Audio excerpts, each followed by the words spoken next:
Naingkwas na ang dalawang lalaking naaresto matapos mahulikam na nagnanakaw ng rolyo ng alambre sa umaandar na truck sa Maynila. Paliwanag ng isa sa mga suspect na gawa niya yon para may pambili siya ng pagkain. May unang balita si Salima Refran.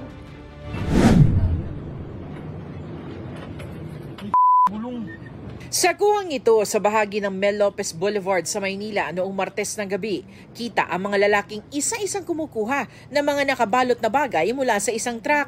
May punto pang kahit umaandar, patuloy sa pagkuha mula sa truck ang mga lalaki. Wala. Ano yun, parang alambre. Ang dalawang jumper boys sa video natuntun at naaresto ng MPD Station 1 sa Tondo, kaagapay ang mga opisyal ng barangay. Sa tulong na rin ng mga barangay officials, naturo nila yung mga suspect na yon na nagsusugal doon sa tabi ng Mel Lopez Boulevard kasi kapag nakahanap na naman sila ng chance, muli na naman silang gagawa ng krimen. Nakakuha tayo sa kanila ng improvised firearms. Natukoy na mga rolyo ng alambre ang mga mistulang gulong na ninakaw mula sa truck.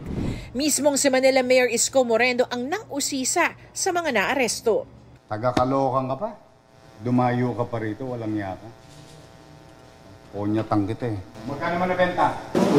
Okay. O 200. Sa kanila, easy money. Pero kung naibenta niya 200, sa may-ari ng negosyo at sa pahinante, nakawawa naman, at saka driver, kakargo sa kanila yon. Ngayon ko lang po nagawa yan kasi wala pong pangkain. Ginaya ko lang din po sa kanila yun eh. Na-inquest na ang dalawa para sa mga reklamong illegal gambling at illegal possession of firearms. May pakiusap naman si Moreno sa mga dumaraan sa Mel Lopez Boulevard. Nananawagan kami sa mga driver, kapag may nakikita kayong insidente na ganito, magbusina kayo sabay-sabay.